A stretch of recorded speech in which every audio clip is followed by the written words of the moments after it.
The Motor City wants his life experience to be a cautionary tale, especially for kids. Abdullah the Butcher is from Windsor. His mother is an Ann Arbor native. He says what he didn't learn growing up has affected his way of life, especially now. Our Victor Williams traveled to Atlanta to meet one of wrestling's wildest villains. He joins us live downtown. Victor, he was quite the competitor in his time.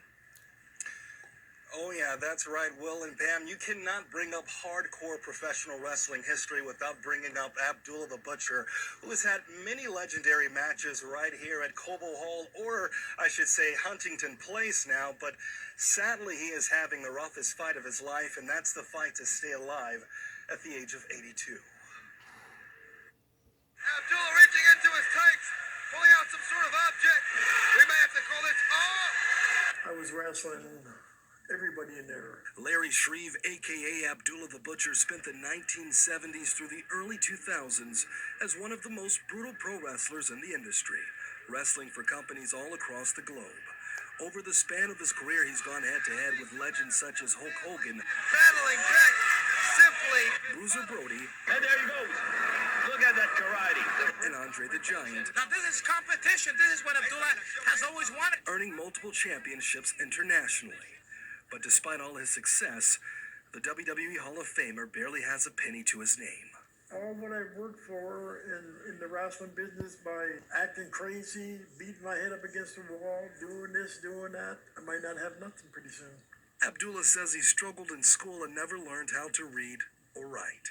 Eventually, he dropped out and started wrestling around the age of 17.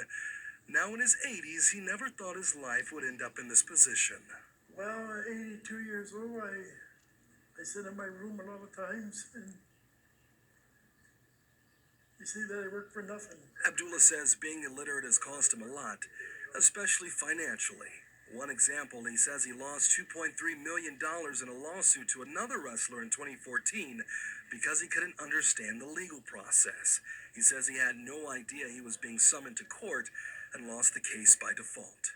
His sister called in from Canada and said, Abdullah, do you realize you lost some lawsuit in Canada?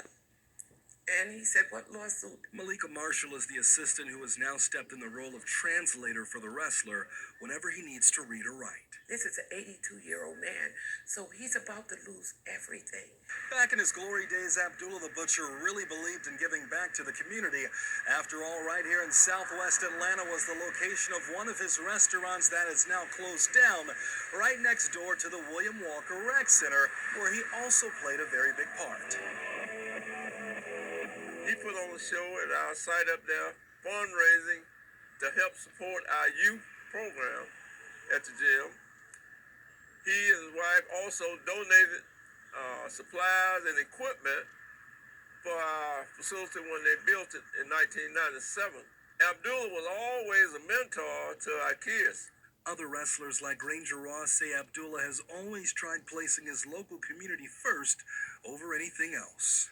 Here's a guy, he would give you the shirt off his back. The same thing is echoed by Abdullah's former tag team partner from Japan, Greg Brown. He's still butch to me, he's still butch. Abdullah says he made a fine living as a wrestler, but feels his inability to read has cost him in the long run.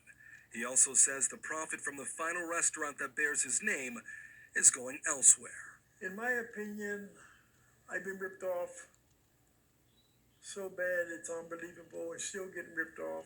It's one sad road he doesn't want anyone going down. I tell every kid, every entertainer, make sure you go to school. Because if you don't go to school,